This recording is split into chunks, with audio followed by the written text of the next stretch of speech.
Selamünaleyküm. Aleykümselam, hoş geldiniz. Hoş bulduk size. Evlatınız arkadaşım. Eyvallah, bu kadar kışa buraya kadar geldiniz. Sizi de yorduk. Sağ olun. Görevimiz, vaziyetimiz. Eyvallah, sağ olun.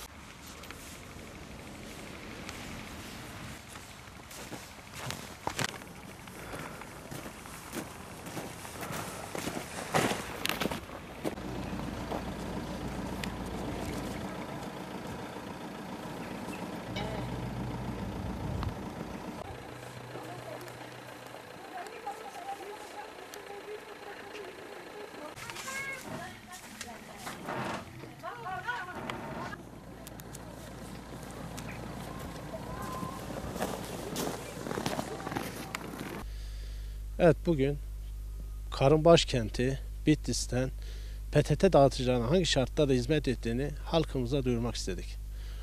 Gerçekten bu yıl ve önceki yıllar Bitlis'te kar afeti yaşanmaktadır. Bu zor şartlarda PTT dağıtıcıları olarak hiçbir şeyden üşenmeden, soğuk, kar yağışı, rüzgar demeden boğulurcasına yine gönderileri yerine ulaştırmaya çalışıyoruz. Bu zor şartlarda çalışan arkadaşlarımıza gerçekten geçmiş yıllarda verilen yıpranma hakkını tekrar verilmesini talep ediyoruz. Arkadaşlarımız çok zor şartlarda hizmet etmektedir.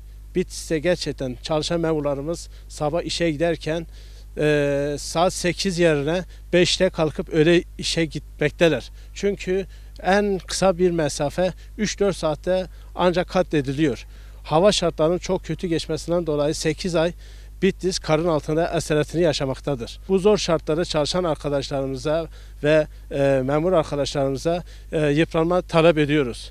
Bir an önce Bitlis'in kar afet bölgesi ilan edilmesini, bu zor şartlarda çalışan dağıtıcı memur arkadaşlarımıza bir ek ödeme verilmesini talep ediyoruz.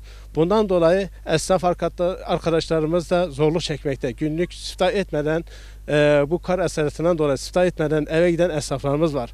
Bunlara da devlet tarafından bir yardım yapılmasını talep ediyoruz. Evet, şu anda belediyemiz, özel idaremiz gerçekten gecesini gündüzüne katarak ulaşımı açıyor. Ama her tarafa araç gitmiyor. Bu zor şartlarda PTT'nin dağıtıcıya verdiği bir evrağı en ucra köşesine hizmet götürmesi için her türlü arkadaşımız fedakarlığı yapıyor. Bitlis'in afet kapsamına alınmasını, dağıtıcı arkadaşlarımıza yıpranma verilmesini ve bölgede çalışan PTT olsun, diğer kamu kuruluşlarında çalışan memurlara kar tazminatını verilmesini talep ediyoruz. Bu zor şartlarda arkadaşlarımız bazen bir saat bile bir gönderiyi ulaştırması için ufak bir gönderiyi bir saatte karı yararak o gönderiyi alıcı ulaştırması için her türlü fedakarlığı yapmak zorunda.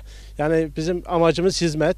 Bu konuda bizim kurumumuz bu hizmeti vatandaşa ulaştırmamız için her türlü imkanı bizlere veriyor. Sağ olsunlar, giyim kuşam konusunda soğuk geçirmeyen giyim ayakkabılarımız, su geçirmeyen ayakkabılarla bizlere yardımcı oluyor. Son zamanlarda, önceleri böyle değildi, son zamanlarda bu konuda dağıtıcı arkadaşlarımıza kaliteli kıyafetler ve giyim konusunda yardımcı oldukları için biz de en ucra köşeye karı yararak en ucra köşeye o gönderileri teslim ediyoruz.